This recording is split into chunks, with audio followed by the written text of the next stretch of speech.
Hello.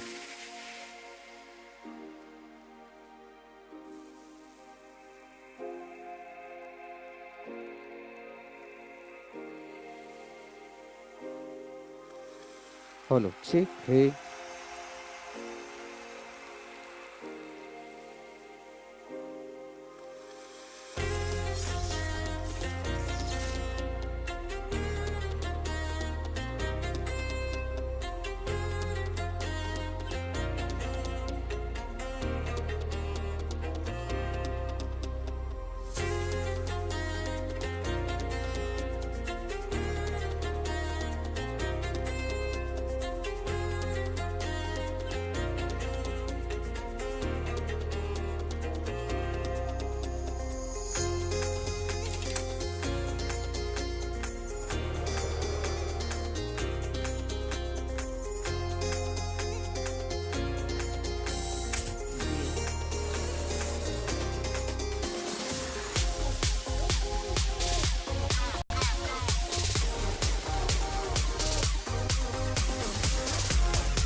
Good morning, ladies and gentlemen, esteemed guests, and visionaries in the field of technology. I welcome you all to the 27th edition of Techfest, India's largest technical festival. Started in 1998, for over 25 years, Techfest has provided a platform to students, tech enthusiasts, and hobbies to showcase their technical skills, innovative products, and with workshops, competitions, lectures, exhibitions, and global summits. TechFest is a comprehensive experience of learning and entertainment. Over the past years, TechFest has hosted some of the notable figures such as Dr. APJ Abdul Kalam, Amartya Sen, and Dalai Lama, including groundbreaking innovations such as Sophia, the social humanoid robot, ISRO prototypes, and agile automobiles such as BMW i8 and Ducati. This year's fest features talks by great tech pioneers including Mr. Akash Ambani from Geo Infocom and ISRO chairman Shri S. Somanath, alongside finance and industry summits, exhibitions, and competitions. Moving on, I would like to brief about Tech Connect. Tech Connect is an integral part of TechFest and is a premier research and development exhibition which highlights groundbreaking R&D achievements coming from the heart of IIT Bombay. This event showcases the commitments of the institute to societal needs, industrial requirements, and fundamental research. This was all about TechFest and the brilliant things to come. Now I would like to invite Professor Sachin Patwardhan, Dean R&D IIT Bombay, to introduce our speaker of the hour. Sir, please.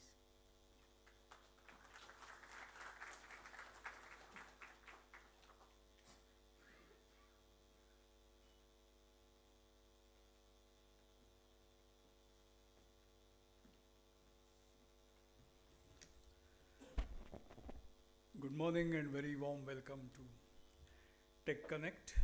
Gives me great pleasure to introduce Mr. Harish MEHTA, Mr. Harish Mehta, doyen of Indian IT industry, is known to be the driving force behind galvanizing the IT industry in India by co-founding NASSCOM in 1988.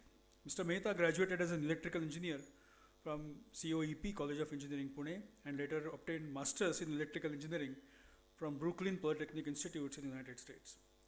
Mr. Mehta's entrepreneurial spirit, embodied by Onward Group of Technologies, is embodied by Onward Group of Technologies. Under his astute guidance, Onward Technologies has flourished as a global engineering and analytics services organization, making its marks among the largest 2,000 global companies in North America and Europe.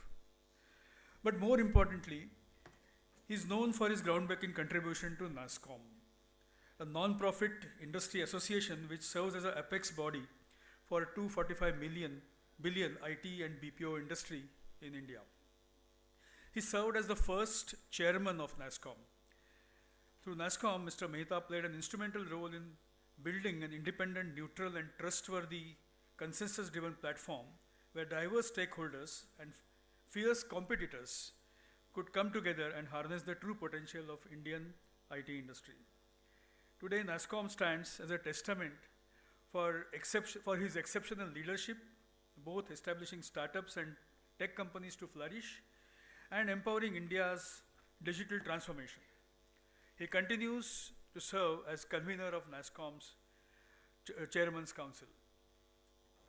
He is the founding member of the Infinity Ventures Fund, India's first corporatized venture fund in 2000, as well as he promoted the Indian Angel Network in Mumbai, one of the largest angel network in the world.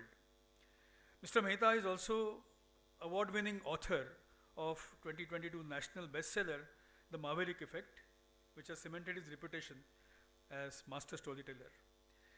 Mr. Mehta's pioneering efforts have earned him the respect and admiration of the peers and professionals alike.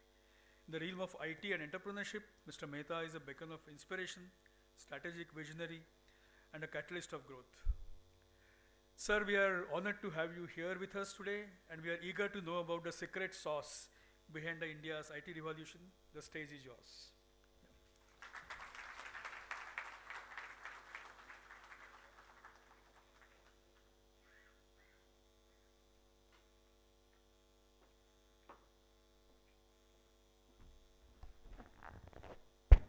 So how much time do I have, sir? Dr. Sachin? As much as all right. So thank you, Dr. Sachin, for inviting me to come and share my views. I'm not an IITian, but thanks to Dr. Phatak, I'm a proud IITian. And I'll tell you a small story here why I call myself a proud IITian. It was in the late 90s where Mr. Kanwal Rekhi, the famous angel investor, who was on my board of a company, Onward Novel. And he made money in the Indian stock market and in my own company, which was listed, and then he had invested 15 lakhs and became 30 lakhs. So, and he had a formula that if you certain percentages met in the share price growth, he exits, no matter what the long-term potential is. Now, he wanted to take the 30 lakhs back, but in those days, Reserve Bank wouldn't allow him to take the money back. You can bring the money in, but you can't take the money out. So now what do we do? So I knew that he studied at IIT Bombay. So I called Dr. Phatak at that time and said, Dr. Phatak, we would like to come and visit this facility. And Kanwal is here. So he took us around and he saw the hostel where he was staying. And he couldn't believe, he says, it's such a bad condition. He says, this is not the IIT where I studied. So he quickly said, Harish, you give this 30 lakh check to IIT Bombay for renovating the hostel. So Dr. Phatak gladly took it, but then he didn't know that there is no process within the IIT to take the money from outside. So he took 6 months of effort, I believe, working with Delhi to come up with the process where IITs can accept outside money. So the first check of 30 lakhs was given to IIT Bombay, or it is written by me to IIT, and then of course the flow of money started coming in. So he calls me for that particular small, my contribution, IITian. Anyway. So friends, today I just saw the Tech Connect exhibition. Phenomenal work done by the young students. Amazing, I mean. And everybody's talking about a product available in the market costing 30, 40 lakhs. They're doing it for 5 lakhs, 6 lakhs, everywhere, literally. And they're very amazing in some sense, because if I project this kind of numbers, I'm sure 15 years from now, almost every product in the world would be of the cost of a pencil.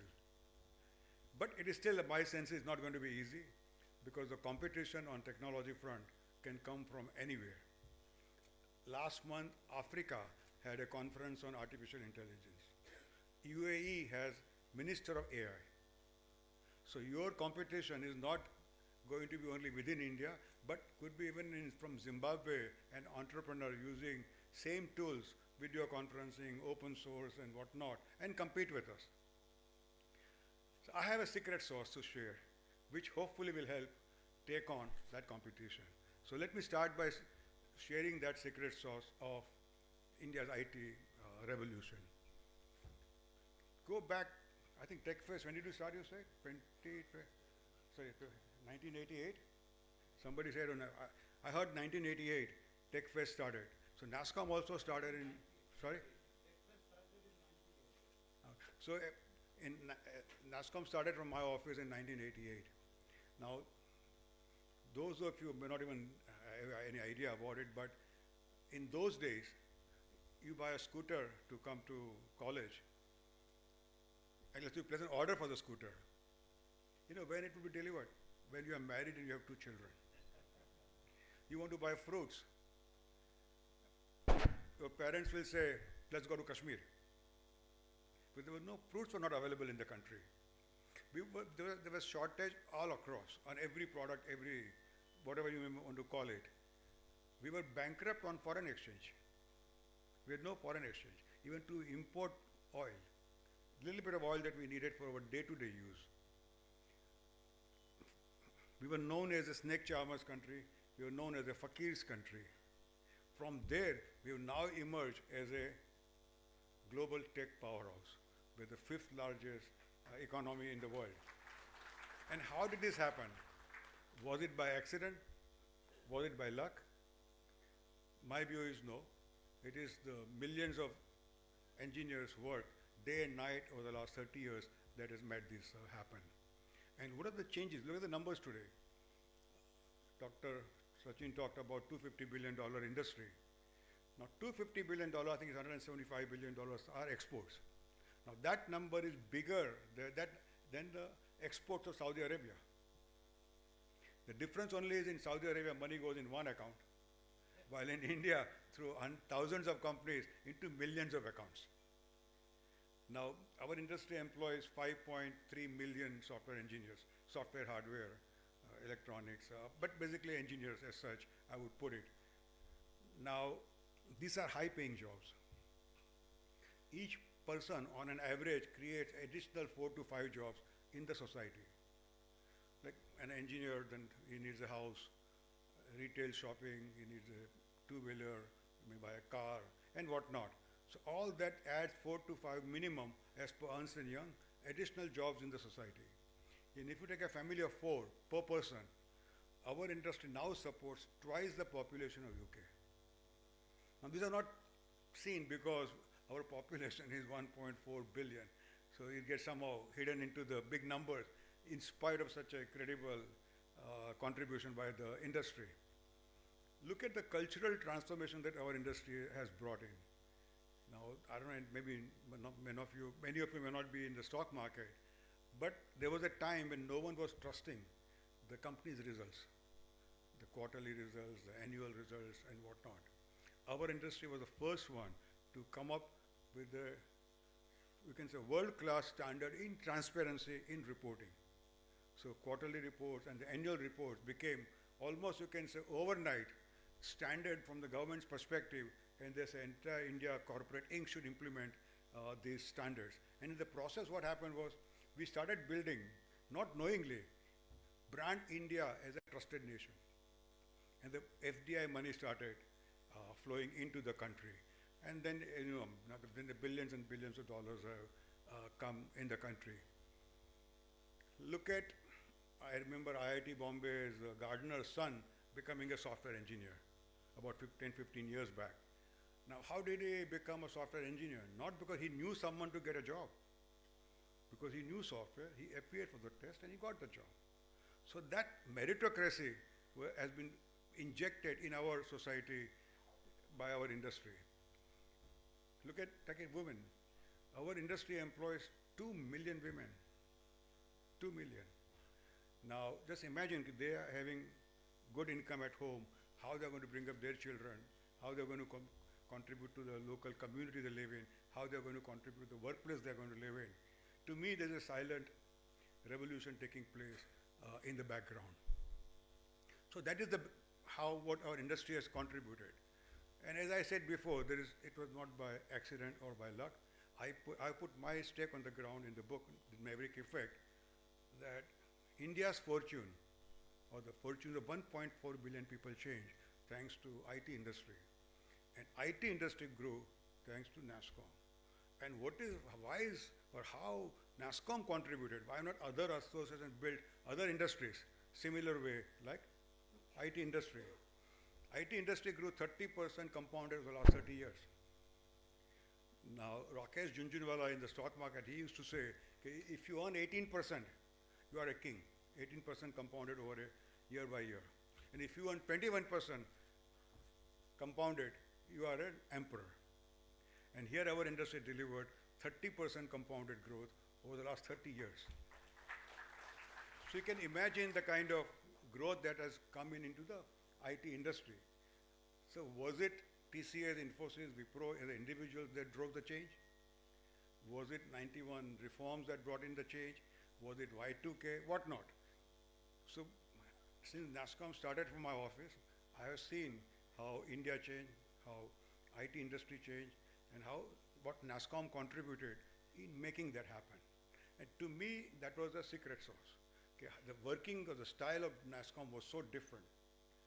And I said, the secret sauce has to be brought out in front of people and let them understand what it is, and if they can replicate that Maverick effect in whatever they do, it can have a massive productive improvement. And so what is this Maverick effect? Maverick effect basically says that diverse stakeholders come together, collaborate,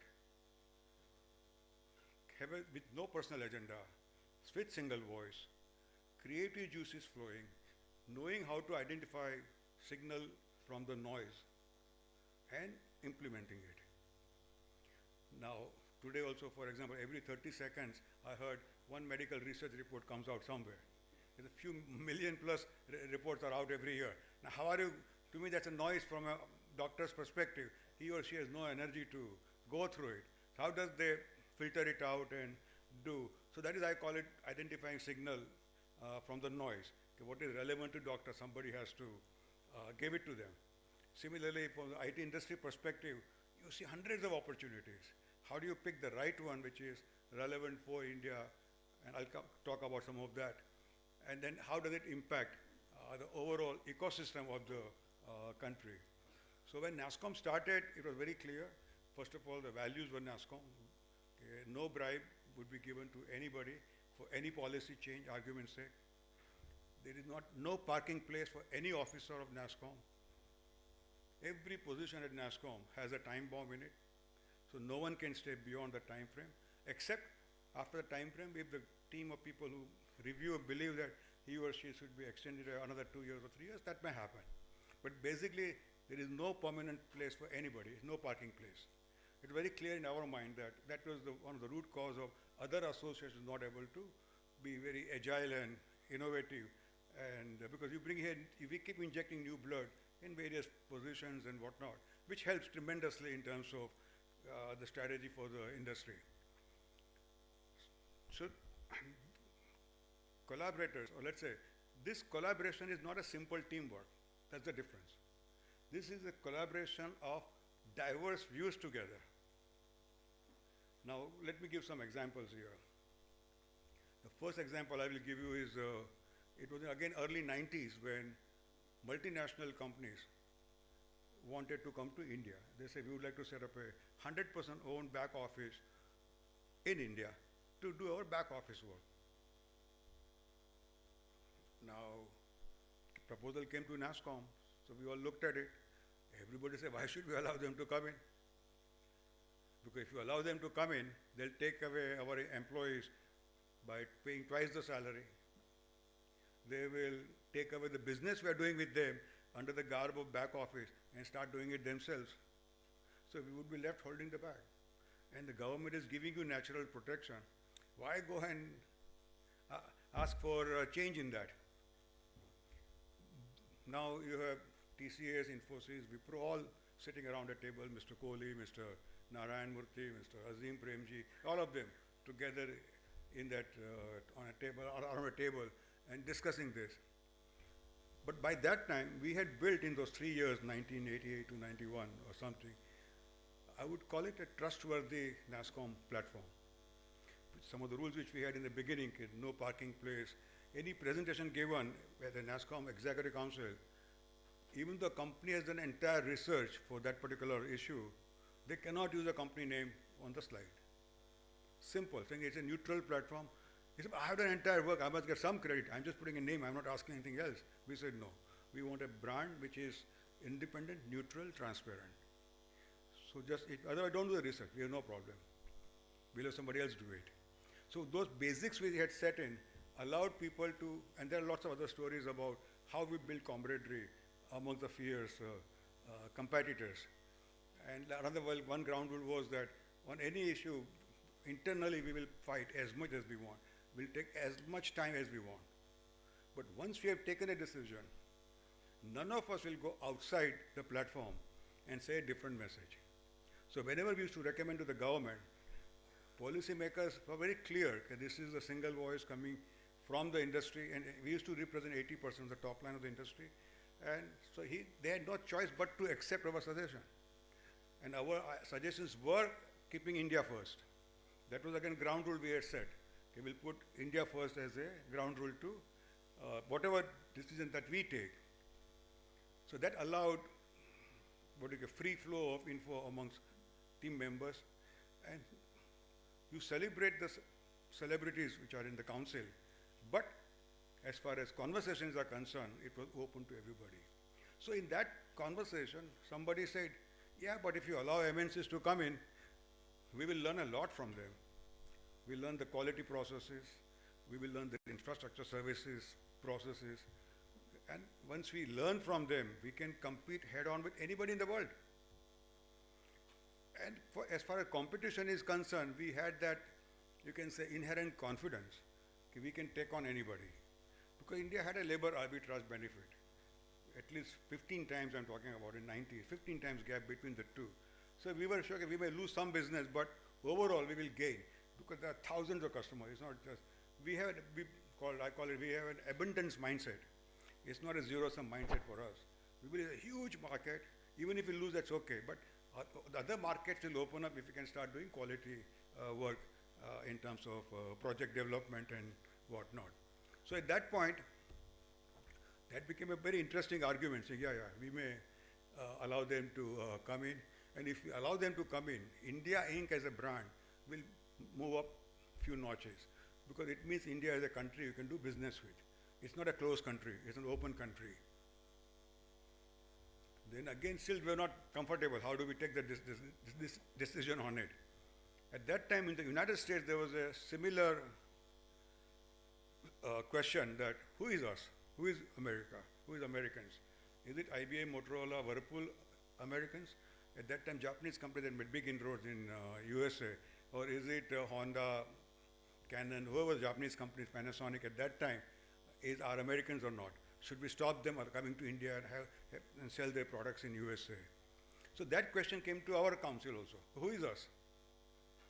In that conversation, somebody said, whoever develops human capital of India is us, and who doesn't is not us. Everybody jumped at it. Oh, this is great. This is exactly what we should be following. So will these MNCs develop human capital of India? Answer was yes. Again, then we went around the table, everybody, are you agreeing? Because now we are taking a decision which, in a way, you are allowing the toughest competitor to come at your own, in your own land and say, hey, you come and compete with us. But we agreed, yes, we should allow MNCs to come in. So we went to the Minister of Finance, gave a proposal to Dr. Manmohan Singh, who was the finance minister, saying that we recommend 100% ownership of MNCs to come to India. So one of the officers asked us, वापस देश को बेचने आ गए? So they were suffering from the colonial mindset. East India Company was allowed and then East India took over India. So we are, by allowing back MNCs to come in, then MNCs will take over India. Another officer argued saying, "Tum kiske dalal ho?" So the bureaucrats in those days never trusted the businessmen. Profit was a dirty word. It was a socialistic license raj. So they were not even ready to listen to us. But we were ready with our data, facts, analysis. We have tried to build NASSCOM as a data-driven organization. Hardly we take decisions based on intuition or emotion. Comes very in some special situation, but otherwise it's always data-driven. And that was starting base discipline from the beginning. So we gave that presentation to doctor, and you'll be surprised, Dr. Manmohan Singh agreed. And that gave birth to MNCs to come to India. And look at that decision. Today we have 1,500 R&D centers in India, employing 1.2 million software, hardware, electronic engineers, earning $35 billion of foreign exchange. One single decision. Because we had fierce competitors coming together with single voice, keeping India first, creative juices flowing and identifying, yes, like human capital, that message, I call it a signal from the noise, why allow them, why not, and what not, and recommending and promoting and then getting government acceptance on it. So that is the impact of, let's say, the maverick effect. And that's the model I propose for the R&D work and other work we do, where you bring everyone together, all diverse stakeholders, and you will be amazed how, when you attack at the ecosystem level, without any literal hacking, this was only a conversation for us. Maybe it took us a year and a half before we arrived at the final recommendation. But look at the impact of it. Now, I'll give another story here. Every one of you know about Satyam scam. Now, when Satyam, so Raju, admitted his fraud and came out with the letter, Som Mittal, who was the president of NASSCOM at that time, he called a meeting of all the 25 CEOs of the executive council. So what do we do? Should NASSCOM get involved in whatever is happening at Satyam? So somebody said it's the auditor's job not to allow this fraud to happen. Why should we get into it? Someone said it is the independent director's job. If they are not watching carefully, who are we to go and jump in and try to save Satyam? They have shareholders. What were they doing? How did the fraud happen under their nose? So who are we to get into it?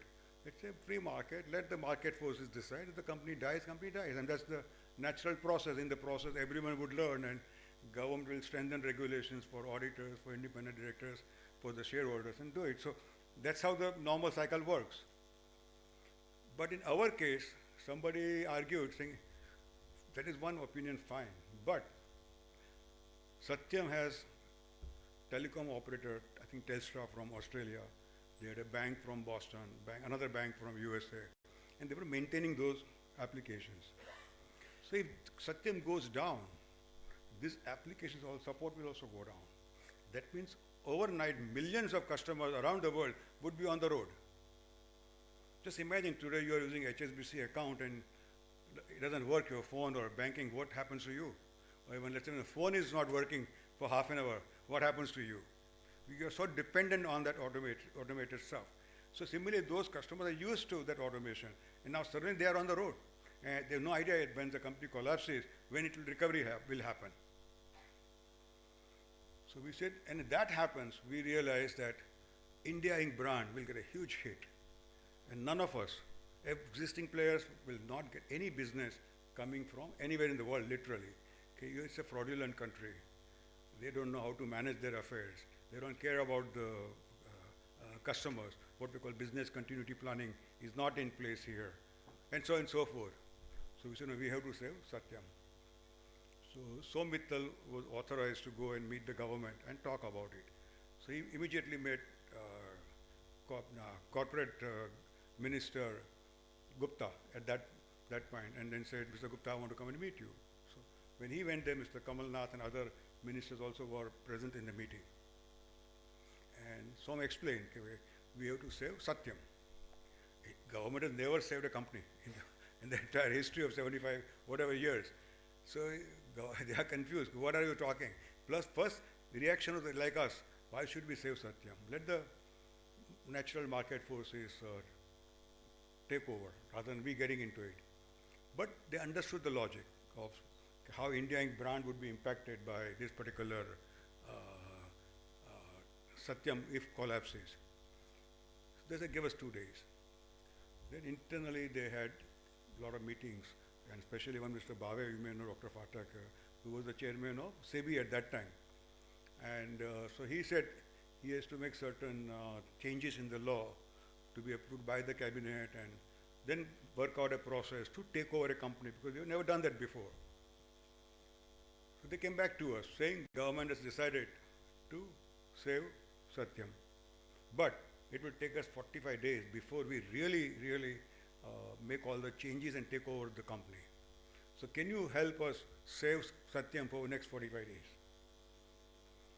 So again, all of us were debating what can we do to help? How does such company would collapse? So first thing happens is, like in marketing they teach that when the company is dying, you go and take their best people, go and take their best customers as a competitor. That's very natural instinct.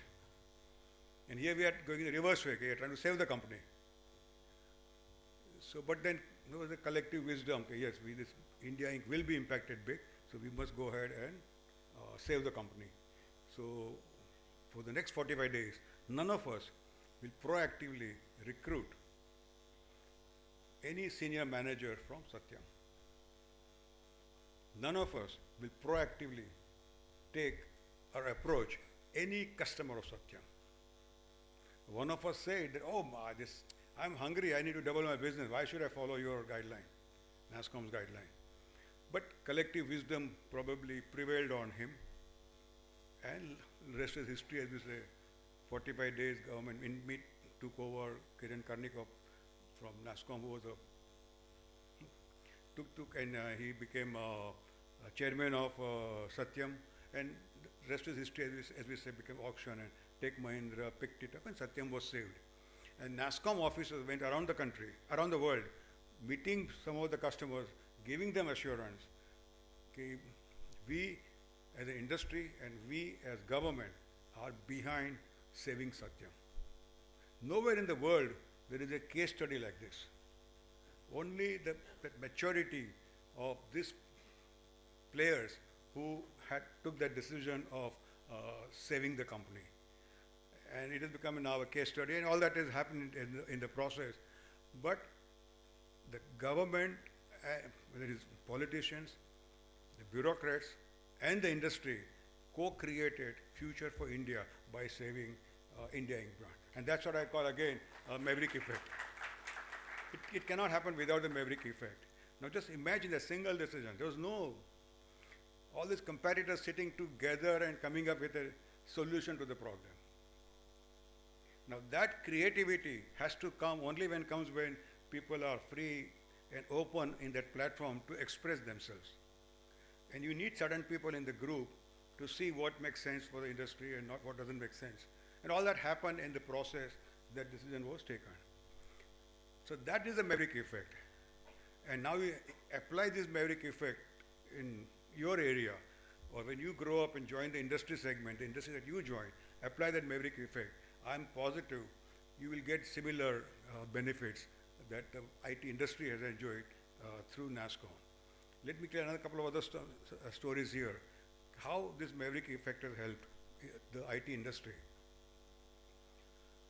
China wanted to compete with India about 10, 15 years back, this is the story. And so they appointed foresters as an agency to come up with a master plan. Okay, how do we compete with India? What do we do? Not only compete, but we go ahead of India as far as tech services as a business is concerned. And those of you who read about China and their way of working, once they decide, it's difficult to stop that engine. Money, people, resources, enthusiasm, passion, all comes in for whatever we may criticize. But once they take the decision, it's not easy to take on that country. John McCarthy, who was the CEO of Foresters at that point, he told the Chinese government, if you want to take on Indian IT industry, first you create NASSCOM equivalent organization. He said, I have not seen anywhere in the world, IBM, Capgemini, Accenture, TCS, Infosys, Wipro, Genpact, all sitting around a table, looking at industry issues, keeping India first, having single voice, creative juices flowing, and solving industry's problems. And so that's the story about, again, how we, not knowing again, the major competitor didn't enter our space. This is a story we have heard. We don't know 100% how much it would be true or not, but still, this is a story John told us when at our conference. And because everybody who comes to India, they get amazed in terms of how NASSCOM works. Now look at our industry's contribution. I talked about some of the other parameters like foreign exchange jobs and whatnot. About 10 years back, I was visiting San Jose to attend the TICON annual conference. Now, I took a taxi from San Jose airport to go to Fremont, where the TICON was, and I was staying there. My taxi driver was a Sardarji. And so Sardarji asked me, "Aap kahan se aaye?" I said, "I'm from Mumbai." "Kya karte ho?" I said, "I'm in software industry." "Software industry? Aapne hame इज्जत दिलाई है." So I'm scratching my head. What have I done to give इज्जत to this mid-age Sardar? सरदार जी हमने क्या किया ऐसा कि आपको इज्जत मिली? बोलता है, now any American who travels my taxi, he or she thinks I am a PhD student doing part-time taxi driving. Now, I live in an area where number of minorities live.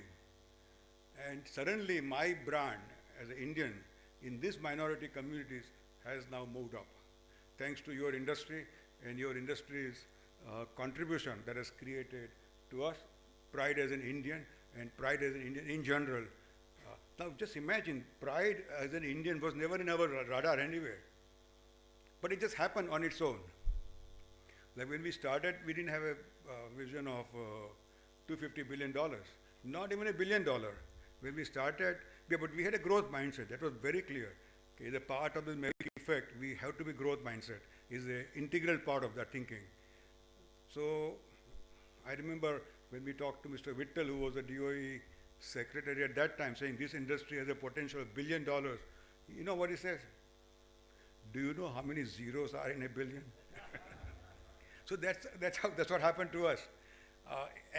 We were doing services business at that time, and we were branded as cyber coolies, techno coolies, washing the diapers of Fortune 500, all kinds of things we were ridiculed as an industry because we were doing low-end tech services business.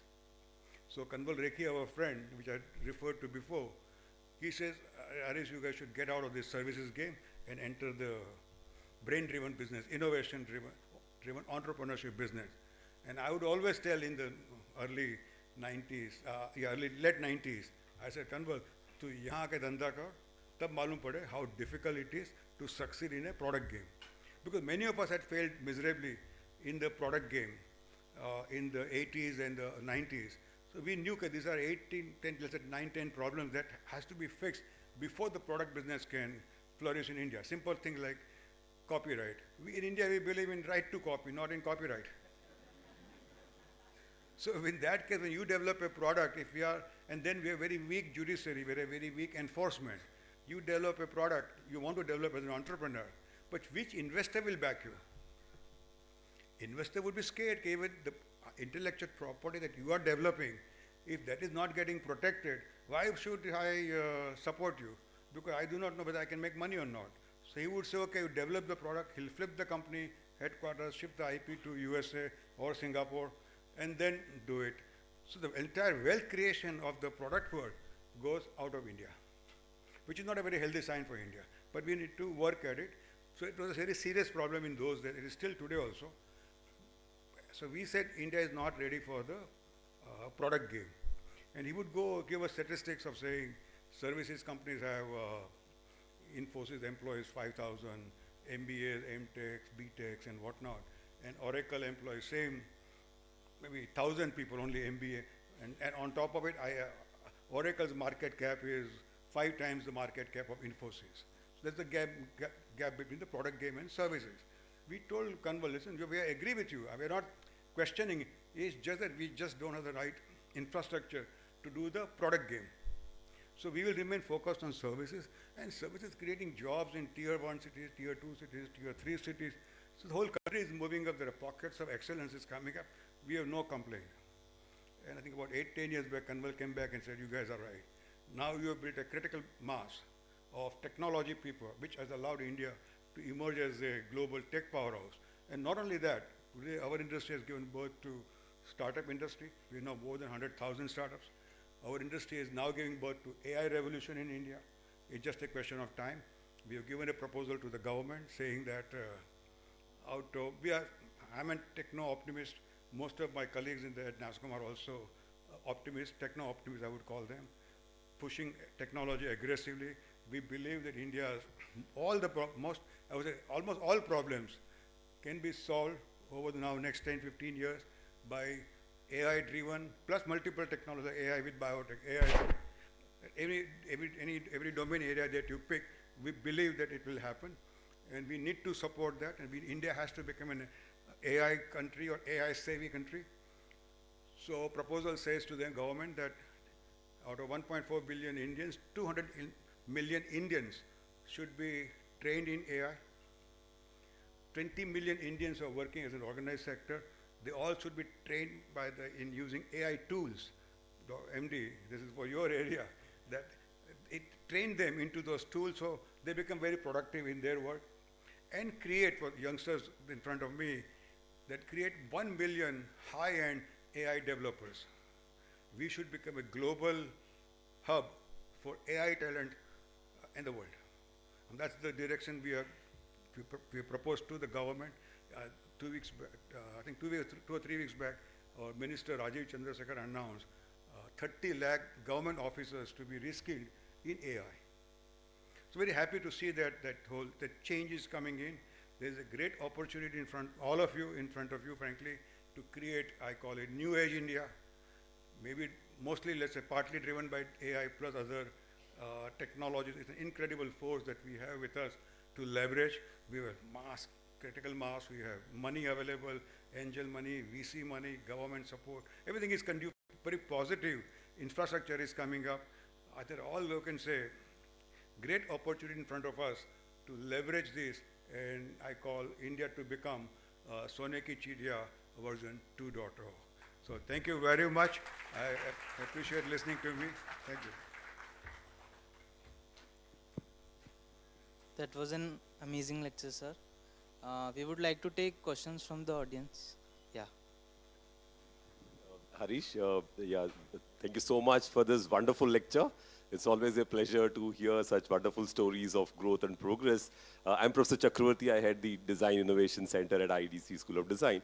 So the biggest challenge I'm facing from, a doubt actually, we have these wonderful products now, physical products like the Nano, the Tata Nexon, which is an electric car.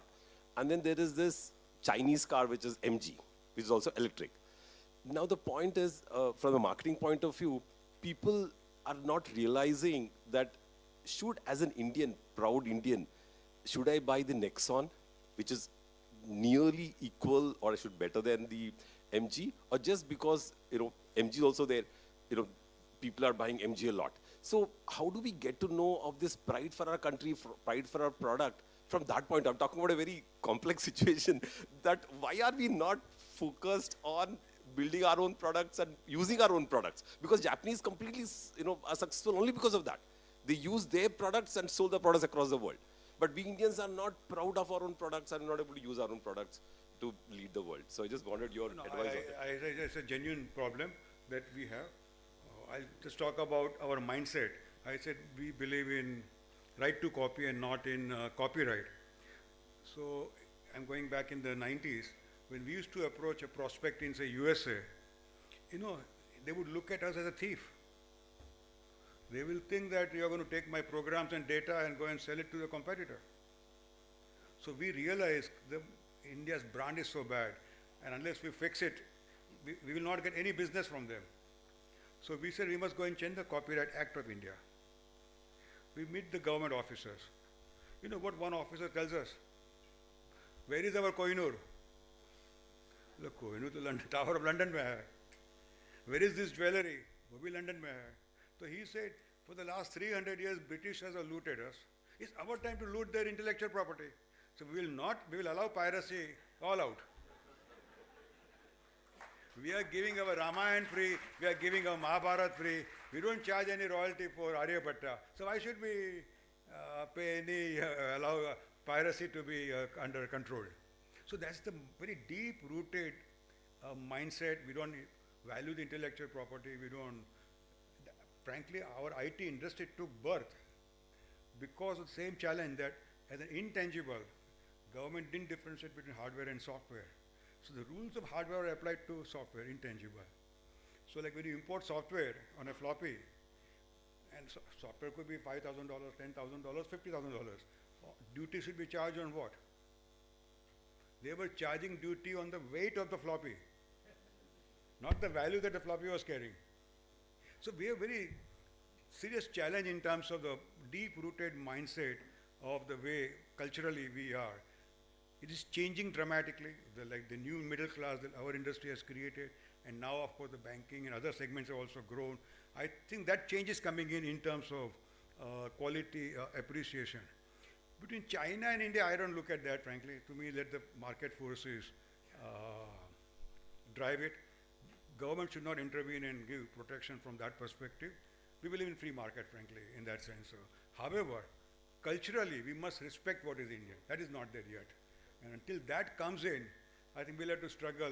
So your product will have to be 10% better than the Chinese product for customers to buy it.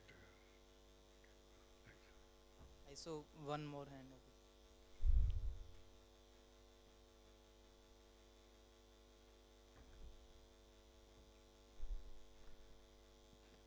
Hello, sir. Very good afternoon.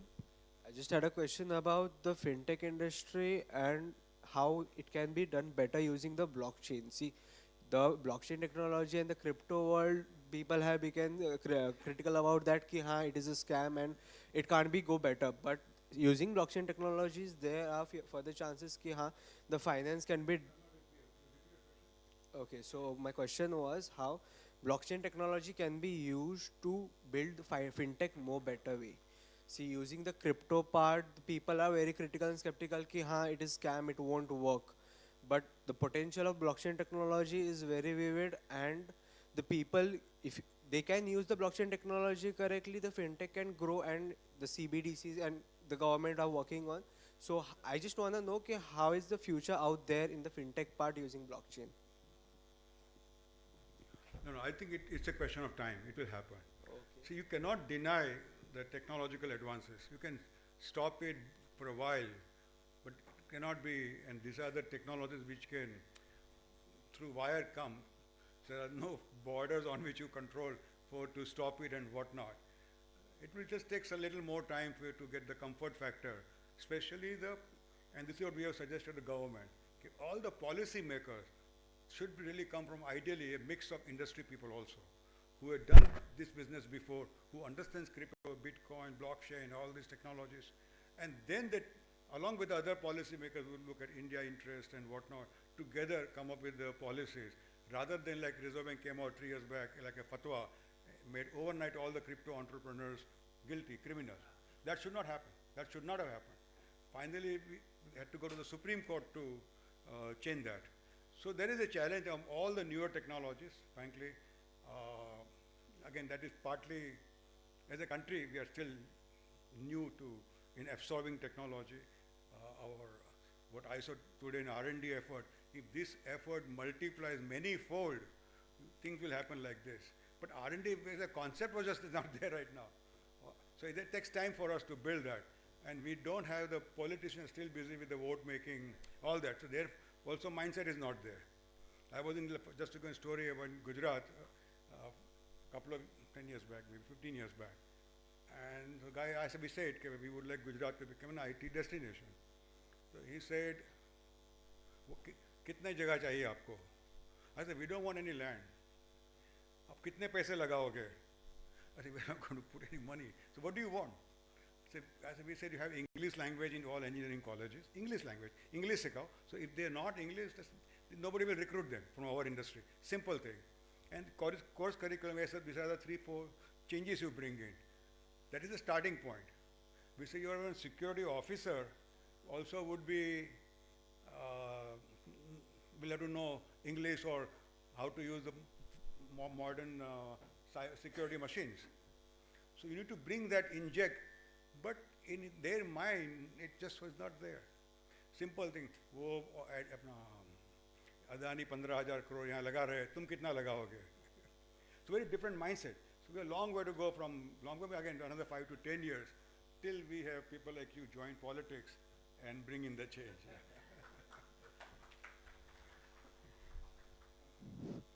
Sir, very good afternoon, sir. Impressive lecture, sir. I am K. Ashok, Bhavan Vivekananda College, Secunderabad, sir. So, my question, sir, actually, what made the industry towards the data-driven?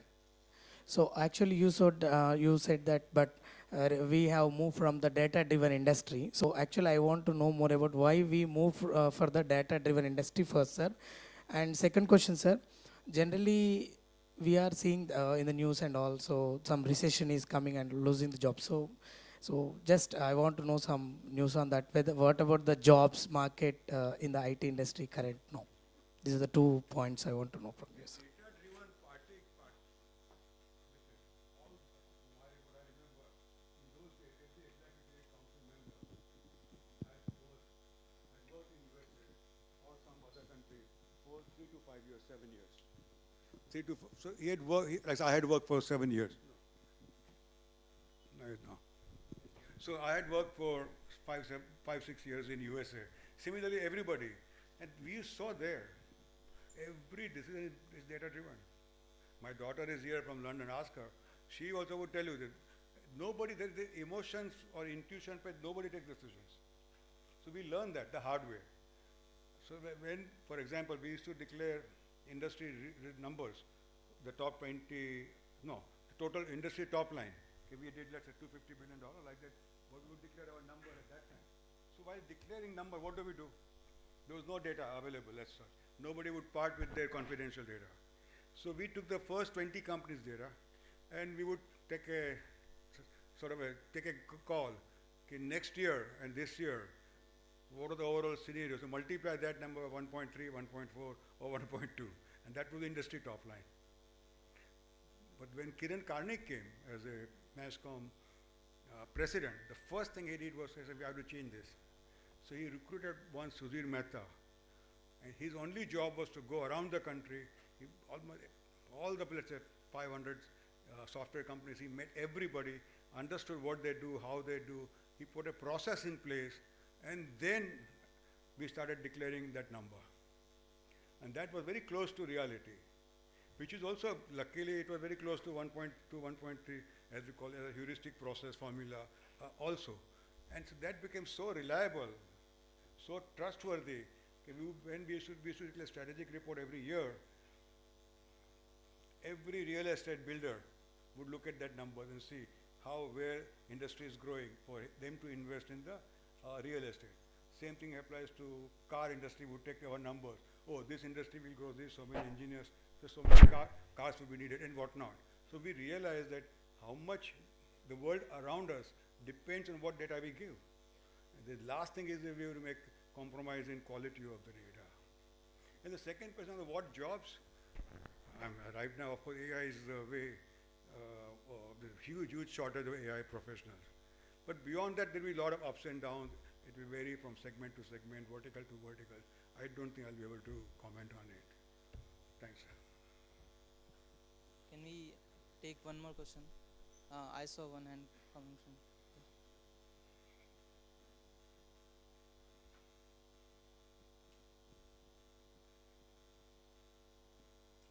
Hello, sir.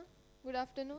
So my question is based on the startup. So like if I want to start a startup on in software industry, so should I wait for 3 4 years, learn the skill, make new connections who are experienced in that particular segment, and then start it like collecting the all the fund which I need, or I should start from the day one from scratch, make it, give it to the users, and then ask them the problems which that website or the product is having, and then iterate is as per the customer's review. See, either process can work. So I won't recommend, unless I know very deep various other parameters I can guide. But otherwise, we have seen success stories in both the ways. Okay. So you need to go far more deeper to take a call on it. Yes, please.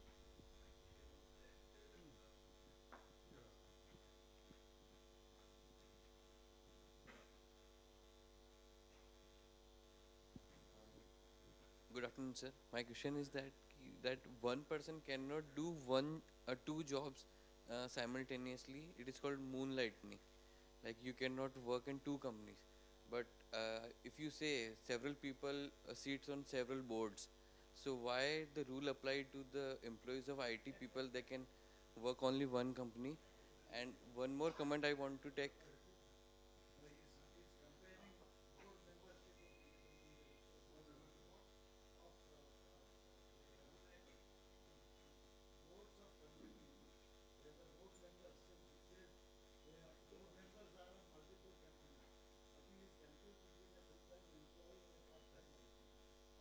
Like in Indian IT company, we cannot work on two companies. It is called moonlightning. And I want your comment about Narayan Murthy.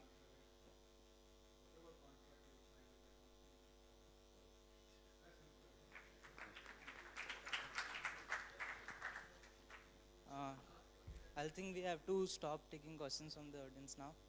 Thank you, sir, for this. Last one. Okay, There we'll were plenty take of one. hands here.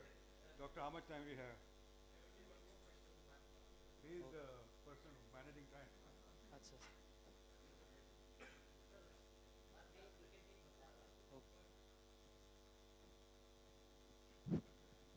Thank you so much, sir, for your insightful lecture.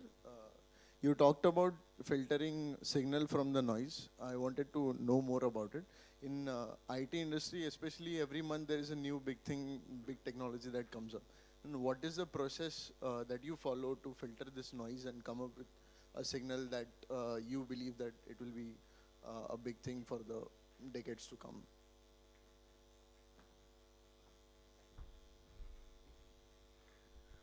I won't be able to define the process that we use internally, but basically what happens in a group discussion, we have built a trustworthy platform. The creative juices flow. People react, different people. But then there are some of us will act as anchors, and we will say what is good for the industry, what is good for India, and then screen out those parameters. Does it help develop human capital of India? Will it be this? Does it have $1 billion potential for that particular segment? So if some of these parameters meet, then we say, okay, let us go further deep. Then we form a small task force. They study it like this, 8, 9 such, let's say, so-called signals have been identified. And then they shortlist 1 or 2, come back to the council for presentation saying, these 2 we need to encourage to nurture them and grow them. So like when IT industry was there and like GCC I talked about, so whatever the best practices of growing the IT industry, we apply to these global capability centers or MNC centers. Similarly, when the BPO took birth, same practices were applied to BPO. So BPO from nothing grew to today, it's almost a $50 billion business. So we have those best practices of, and the very standard practices of how do you replicate success of one to another. But before that, we have these internal processes to, and of course, somebody who is very smart in terms of, it comes back with the data, facts, analysis, becomes easier to sell. Thank you, sir, for this enlightening speech and discussions with the audience. Now I'll like to call upon Professor Sachin again to present a memento and a bouquet to Harish Mehta, sir. So do use maverick effect in, when you grow up in this, every industry segment that you are in.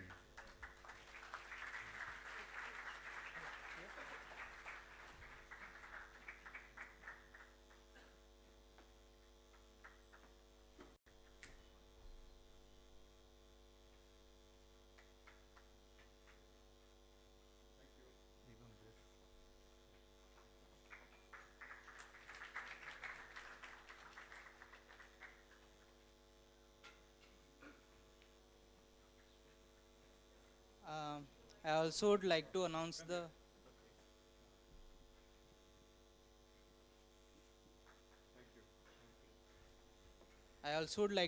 the launching of Tech Connect booklet. So I'll call upon the Tech Connect team over the stage.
Thank you all for being a wonderful audience. I'd like to announce that Ashu sir from Science and Fun YouTube channel is also giving his lecture in FC Kohli. So you can proceed to there. Okay, so in the coming up lecture series, Ashu sir from Science and Fun YouTube channel is giving his lecture in FC Kohli auditorium. So you can proceed over there. Currently, like just after this. All of you, please attend the Science for Fun. Science and Fun lecture at the FC Kohli Auditorium, just next door at the neighboring building.